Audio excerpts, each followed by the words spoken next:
La huella de la piel.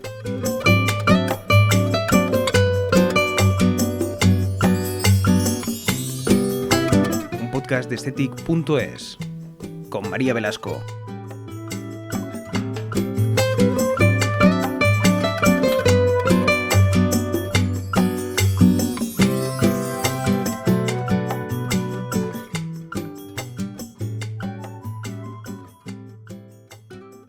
La rinoplastia es una de las cirugías estéticas más populares, pero también es una de las más exigentes, y no solo por parte de quienes se someten a ella, sino también por parte de los profesionales.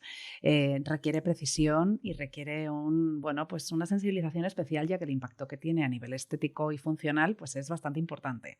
En este episodio de La huella de la piel vamos a hablar con el doctor Marco Romeo, cirujano plástico, especialista en rinoplastias, sobre todo lo que hay que saber antes de pasar por quirófano para someterse a este tratamiento. Y bueno, también, ¿qué es lo que tenemos que tener en cuenta a la hora de tomar esta decisión? Bienvenido, doctor. Buenos días, María. Gracias por la invitación. La rinoplastia, efectivamente, como acabas de decir, es una cirugía muy, muy delicada. Probablemente a nivel técnico una de las más exigentes. La nariz es pequeña, pero claro, eso no le quita importancia. Hay muchos factores que hay que tener en cuenta antes de entrar a quirófano. Evidentemente, elegir bien a un profesional y saber manejar bien las expectativas a la hora de concertar un plano con el cirujano. Yo creo que esa es la información más importante. Sentarse con el profesional, dejar claro lo que quieres. El profesional, por nuestra parte, nosotros tenemos el deber de estructurar un buen plano. Y si lo que se pide y lo que se puede realizar resulta, ¿no? Hay un match, resulta factible, adelante con el plan. Claro, aquí antes de adentrarnos un poco en todo esto, hay que recalcar que al final la rinoplastia muchas veces se hace, o la mayoría de las veces, por una cuestión estética, pero al final tiene una parte funcional que no hay que olvidarse de ella, ¿no? Que la técnica es importante para que lo que tú quieres conseguir por fuera vaya acorde también a que siga haciendo su función, ¿no? Y luego también es muy importante poner a veces límites, ¿no? Muchas veces hemos escuchado casos en los que el inconformismo de la persona, ¿no? Pues yo quiero esta nariz y al final acabamos viendo unos auténticos desastres que ya no tienen marcha atrás, ¿no? Yo creo que es importante que comencemos un poco por explicar en qué consiste una rinoplastia, qué cosas tenéis en cuenta los profesionales a la hora de valorarlo y qué cosas también tenemos que tener en cuenta los pacientes a la hora de tomar esa decisión. La rinoplastia, o mejor llamarla rinoseptoplastia, porque rino es la parte exterior, la pirámide nasal como tal, septo el tabique más los cornetes, una estructura anatómica un poco más compleja. Están compuestos de cartílago, piel y huesos. Siempre nos centramos en huesos y cartílago, pero la piel es otro factor muy importante. Lo podemos comentar un poco más adelante, más detenidamente. Pero nosotros tenemos que estudiar bien la anatomía de cada persona. Ahora, para prevenir problemas, desastre o inconformidad con el resultado, por un lado, escuchar bien lo que pide una persona. Afortunadamente hay cada vez más sentido común. Las personas piden algo normal. De hecho, hay un miedo al no me voy a reconocer. Claro. Luego cada profesional habla de su práctica, de su experiencia. Mi experiencia, como suelo proponer un resultado natural que vaya acorde a la cara, es de no tener prácticamente nunca un problema de no me reconozco. Entonces, en definitiva, es la armonía. Evidentemente, la nariz se tiene que adaptar a la cara de la persona. Claro. Entonces, ahí hay que explicar, se me permite la palabra, educar un poco al paciente y decirle, eso es tu cara, esas son tus líneas dominantes. Facciones, ¿no? Puede ser líneas curvas, una cara más redondita o más afilada. Por lo tanto, tú necesitas esta nariz. Ahora, una broma que utilizo de vez en cuando para aflojar un poco la tensión, el miedo, es, tu nariz no es tan mala. En la mayoría de los casos, las narices no son tan desastrosas, hace falta refinarla. Entonces, la ponemos un poco a dieta y es con esta frase que es muy imaginativa, la persona se relaja y entiende que vamos a mejorar los detalles que tienen margen de mejora. Pero realmente no vamos a transformar la cara. Seguramente no fuera del plan concertado previamente y por eso hacemos simulación, claro. Claro. Hablábamos también de que hay muchas técnicas, ¿no? Pero también hay muchos tipos de rinoplastias, ¿no? ¿Cuáles son las que vosotros manejáis? Las técnicas son varias y son todas válidas en el sentido que siempre con la lógica que el cirujano que se adapta al paciente, para no hacer todas las narices iguales, que no tiene sentido, hay que manejarla todas. Y yo la repartiría en rinoplastia estructural, donde se cambia la estructura de la nariz, dando más soporte o quitando soporte según las necesidades. La rinoplastia de preservación, en casos más concretos, donde se puede preservar lo que funciona de la nariz y hacer mínimos cambios. Entonces ya son narices que nacen bastante bien anatómicamente. O híbrida, donde tú utilizas un poco, preservas alguna cosa y das más estructura y fuerza donde hay un punto débil. Todas esas técnicas se pueden realizar de manera abierta, es decir, haciendo una pequeña incisión a la base de la columela, el puente de piel entre los orificios nasales, o cerrada, sin interrumpirla. Esto no quiere decir que sea mejor o peor una, depende de los casos. Luego hay un concepto que existe, la rinoplastia ultrasónica. Vale. Eso se ha ido un poco de las manos a nivel de marketing, ¿vale? El ultrasonido es un dispositivo que por vibración es capaz de cortar el hueso. Entonces actúa solamente en hacer el corte o pulir o refinar el hueso.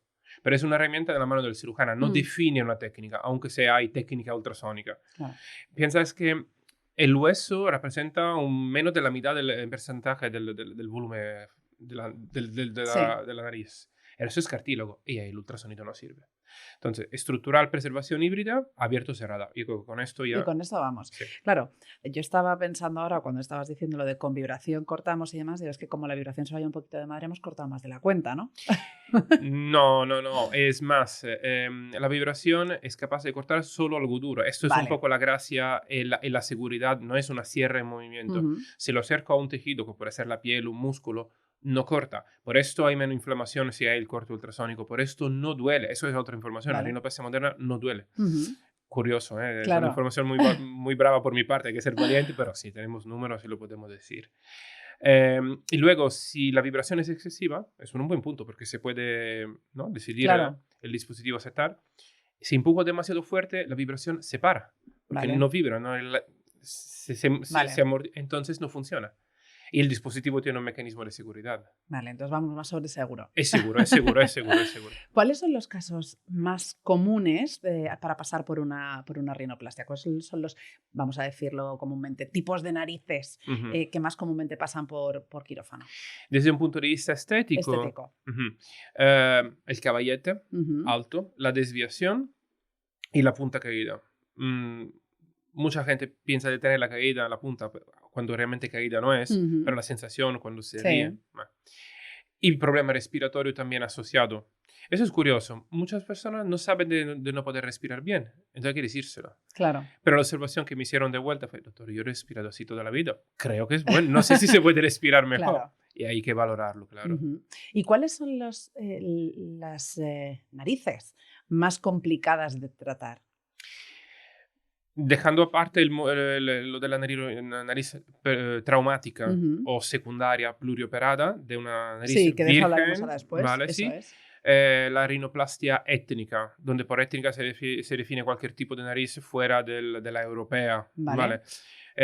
Por ejemplo, latina, caribeña o africana. Que es como más aplastada, ¿no? Le falta soporte, en principio sí. El problema son falta de soporte. Entonces a veces hay que recurrir a un injerto de cartílago desde una costilla, o incluso sea una cirugía primaria. Y la piel gruesa. La piel gruesa es quizá el detalle más difícil de manejar. Podemos cambiar hueso y cartílago con relativa facilidad, entre comillas. Sí. Pero la piel hay que valorarla muy bien. Claro, es que son muchos los factores que a pie de calle no tenemos en cuenta, ¿no? Hasta que no te sientas a lo mejor frente a frente con un doctor y te lo explica. A nadie, yo creo que se le ha pasado por la cabeza que el tipo de su piel puede interferir en la evolución de una rinoplastia, ¿no? Cada vez más, afortunadamente, la gente sabe. Viene, doctor, yo tengo una piel gruesa. Y luego me he enterado de una cosa curiosa, porque antes era, doctor, he leído en la red. Entonces esto me rompió un poco la narrativa. Hasta que he decidido, vale, voy a ser yo la red. Claro. Es decir, podemos proporcionar contenido de calidad, informaciones útiles, reales. Y entonces, poco a poco, doctor, sé que tengo la piel gruesa porque lo he visto en una de sus publicaciones. Claro. Bueno, está funcionando entonces. La gente viene ya con una determinación. Y luego hay ChatGPT. Sí. Y con esto de las redes, ¿habéis notado que, bueno, la rinoplastia, el aumento de mama, yo creo que han sido unas operaciones, unas cirugías plásticas, bueno, pues históricamente muy demandadas? ¿Habéis notado que ahora con el auge de las redes sociales se ha todavía aumentado más este número de peticiones? O incluso que vienen con quiero la nariz de... Hay dos factores que han hecho que la rinoplastia volviera un poco en auge en los últimos 5 o 7 años. La primera, la ultrasónica. La persona tenía miedo al dolor, a una mala experiencia. Y entonces se han convencido, con razón, que la experiencia es mejor y se ha quitado el miedo. Vale. Y luego, por otro lado, claro, las redes sociales vehiculan determinadas imágenes. ¿Será que el público español es más atento a sus facciones, más discreto, pero tanta peticiones de resultados artificiales? No, ahora las expectativas hay que modularlas. Sobre todo quizá en pacientes muy, muy jóvenes. Claro, porque una de las cosas que hacen las redes sociales en esta técnica y en otras es que cada vez más jóvenes demandan ponerse hialurónico en las ojeras o retocarse los pómulos o ponerse neuromoduladores en la frente, etc. ¿Has notado también que la media de edad para las rinoplastias también ha bajado? ¿O cuál es el paciente tipo? La edad es entre 20 y 35 años, ¿vale? Porque desde un punto de vista puramente estético. He tenido pacientes más jóvenes. Anecdóticamente, por ejemplo, una historia bonita es de una paciente, una cantante de ópera lírica, empezando con sus 15, 16 años, y tuve que esperar un poco para operarla, también era un tema respiratorio. Claro. Y luego hay personas que, más allá en los años, que se empiezan a ver la nariz más grande, que, claro, se ven más mayores de lo que son, que se sienten y quieren parecer más jóvenes. Quizá la rinoplastia es una intervención que no tiene tanto límite de edad. Vale, se puede hacer a cualquier edad. Sí. Y luego, otra de las cosas que hemos comentado antes son esas expectativas. La nariz es una cosa que, como comentabas al principio, te puede cambiar el rostro por completo. Puedes decir, ¿quién es esta del espejo que yo no me reconozco para nada? En estas expectativas muchas veces surgen los de no me gusta cómo me queda y me quiero hacer otra operación y otra más y otra más. ¿Cuál es el riesgo de este inconformismo y de esta insistencia? Ahí es un problema. El inconformismo con el resultado, dando por hecho que la rinoplastia se haya realizado correctamente, es un problema porque ahí hay una falta de aceptación personal, que puede ser una disconformidad por una básica inseguridad personal, hasta dismorfofobia, que es un trato psiquiátrico. Claro. Entonces ahí el problema es explicar a las personas que quizá es mejor no operarse. Hay quien lo entiende, quien no. Quien lo acepta, quien no. Es complicado, pero desde un punto de vista más psicológico que no técnico. Claro, porque ¿cuáles son los riesgos de esa gente que pasa más de una vez por quirófano para operarse la nariz? Es un embudo, en el sentido que de este grupo, algunos con un poco de suerte y buena práctica serán felices. Son muy concretos, ven el resultado, estoy contento.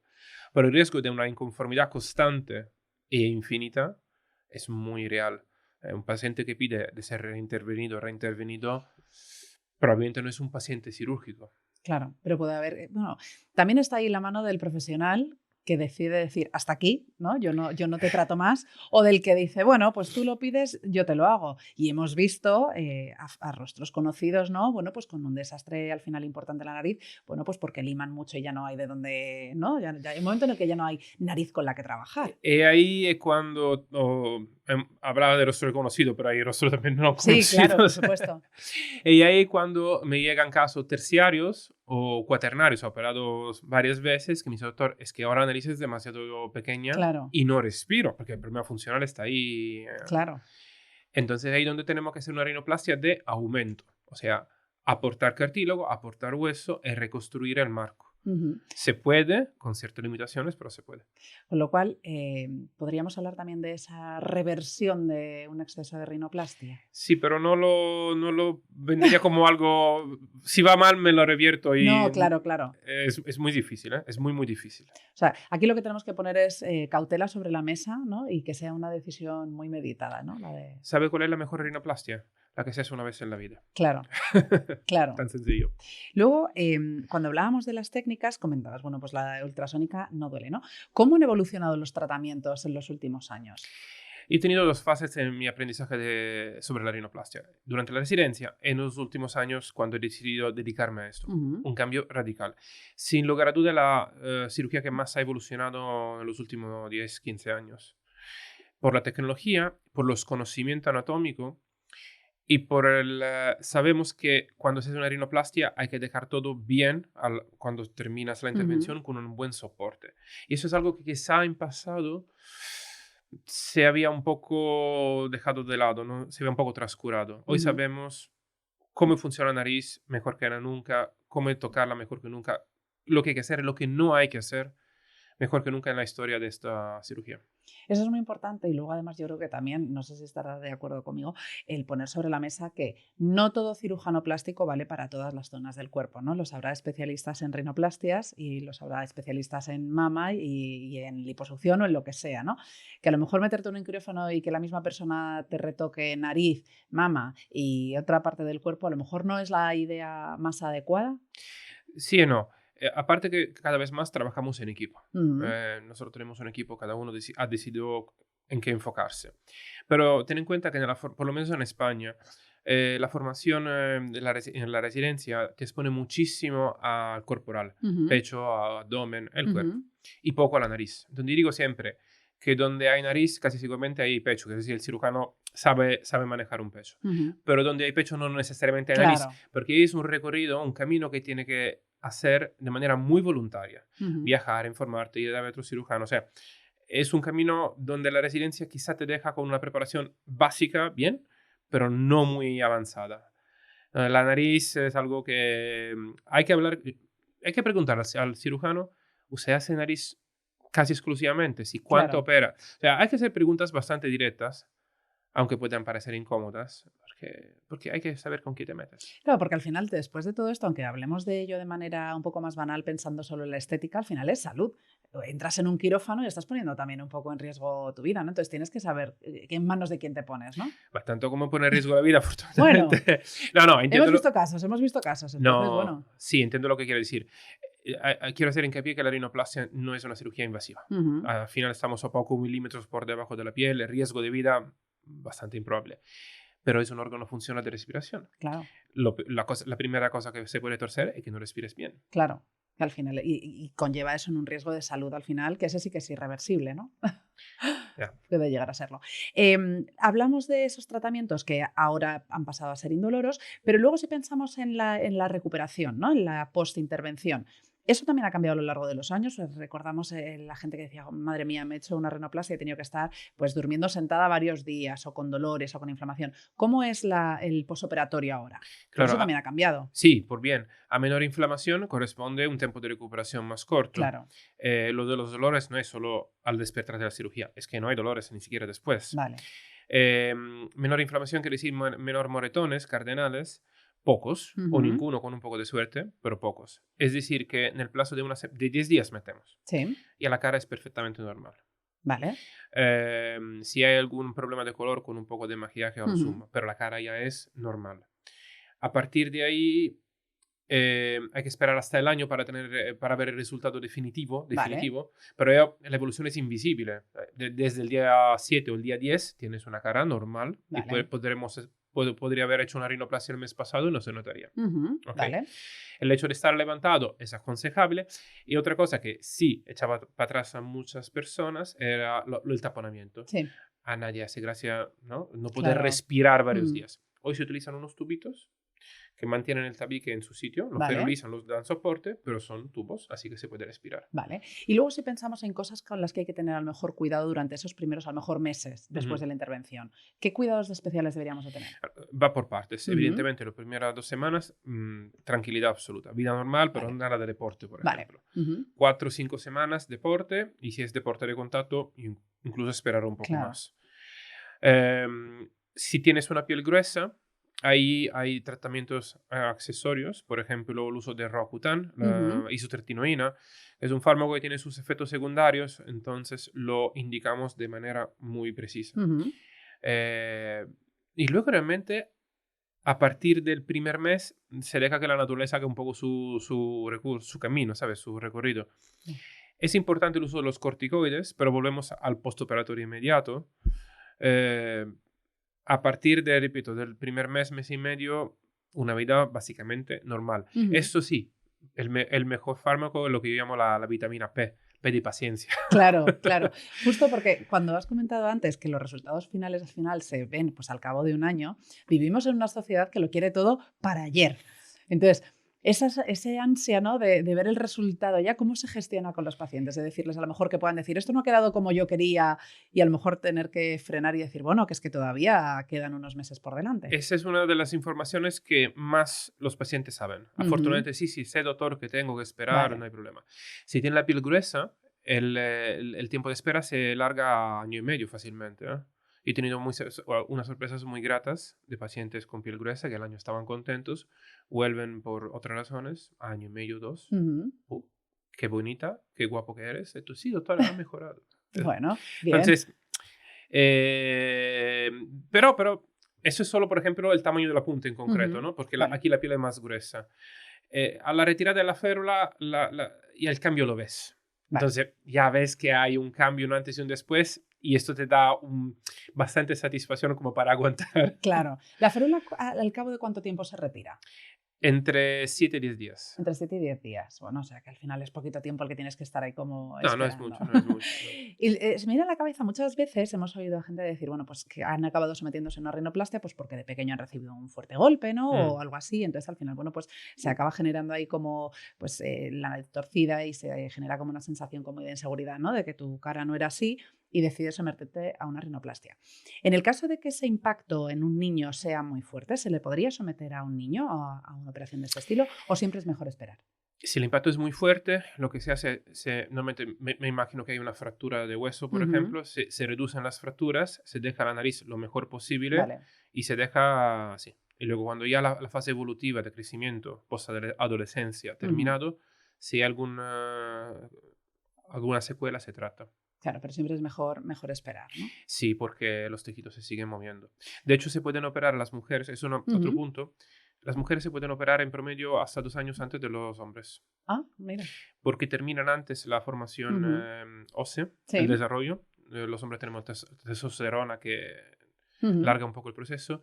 Y también, y lo que voy a decir está demostrado por ciencia, las mujeres logran una maduridad intelectual, evolutiva, neurológica antes de los hombres. Entonces, tener una conversación adulta con una chica de 16 años, para un hombre quizá hay que esperar los 18. Vale. Y ahora que hablamos de hombres y mujeres, ¿quién se somete más a este tipo de intervención? ¿Hombres, mujeres o estamos ahí a la par? Un pelín más las mujeres todavía, pero es de la cirugía que más me piden los hombres. Es curioso. Sí. ¿No? Porque al final los hombres suelen ser como más temerarios de meterse en un quirófano, ¿no? ¿O está cambiando? Está cambiando. No, Vale. definitivamente está cambiando. Definitivamente está cambiando, pero la nariz es un órgano que está en medio de la cara, entonces si te incomoda, poco hay que hacer. Y los hombres somos más expuestos a traumas. Son más trazos, se puede decir. Sí. Golpes, boxeo, entonces casi siempre me viene asociada a un trauma o algo que ha pasado o no respiran bien, son deportistas de alto rendimiento, por ejemplo. Y luego, por ejemplo, estamos viendo también una tendencia en los últimos años, en los últimos quizá 5 años, a esa se vende como alternativa a la rinoplastia y es el inyectar ácido hialurónico. ¿Eso cómo lo veis vosotros que realmente trabajáis con la nariz como tal? Vale, ok. La rinomodelación hay que tratarla como es un buen tratamiento. No lo voy a demonizar. Hemos publicado recientemente un artículo explicando de los riesgos también. Pero va bien, y en buenas manos es un tratamiento relativamente seguro. Pero ten en cuenta que estás aumentando volumen. Entonces, si tienes una nariz pequeña, tienes un poco de jiba y te pongo ácido hialurónico añadiendo volumen, escondo la jiba y he visto resultados que parecen rinoplastia, la verdad, muy buenos.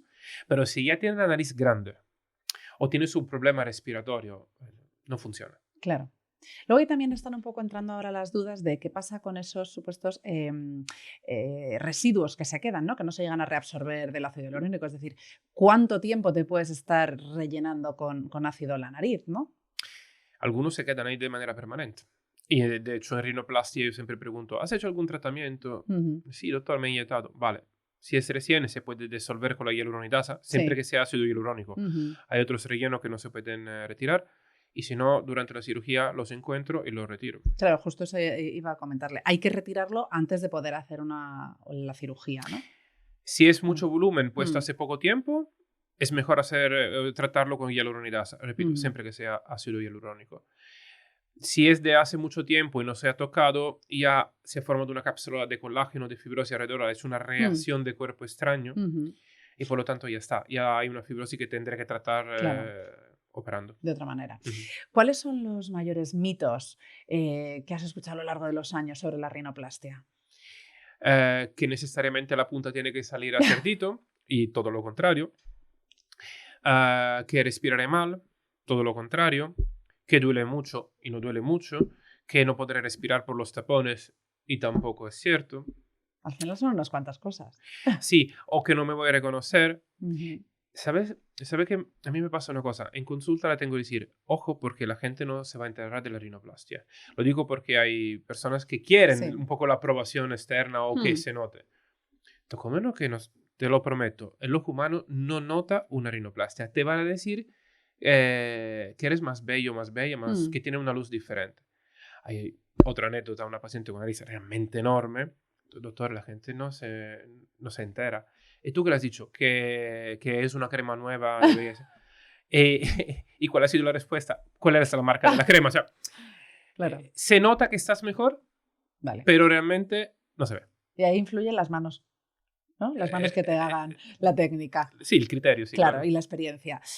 Para terminar, doctor Marcos Romeo, ¿qué le diría a todos esos pacientes, hombres y mujeres, que, bueno, pues que tienen dudas sobre si pasar por quirófano o no, someterse a una rinoplastia o no, porque tienen a lo mejor algún miedo, pues por todos estos mitos que hemos podido escuchar en alguna ocasión? Lo básico es hablar con alguien que sepa, un especialista, porque el miedo es desconocimiento, ¿no? Entonces, hay muchas ideas que hay que construir, otra que hay que construir, explicar. Entonces, hable con alguien que sepa. Con las informaciones luego decidirás si operarte o no operarte. No pasa nada. Pero que te asesoren bien. Al final, hablar con un experto, no dejarte asesorar por lo que has escuchado de una amiga, de una conocida, ¿no? No, la amiga, la conocida te explica, te cuenta su experiencia. Claro. Me he operado con este cirujano, la experiencia ha sido buena, no he sufrido, tal cual. Pero tu amiga, aunque sea tu mejor amiga, no tiene tu anatomía. Claro. No tiene tu estructura. Entonces, probablemente su plan no sea el tuyo. No es el tuyo. ¿Sabes? Claro. Muchísimas gracias, doctor, por acompañarnos en La Huella de la Piel. Yo creo que hemos aclarado muchísimas dudas y hemos desterrado muchos mitos. Así que yo creo que de aquí van a salir con las cosas bastante más claras. Muchísimas gracias. Gracias, María, por la invitación. Un placer. placer.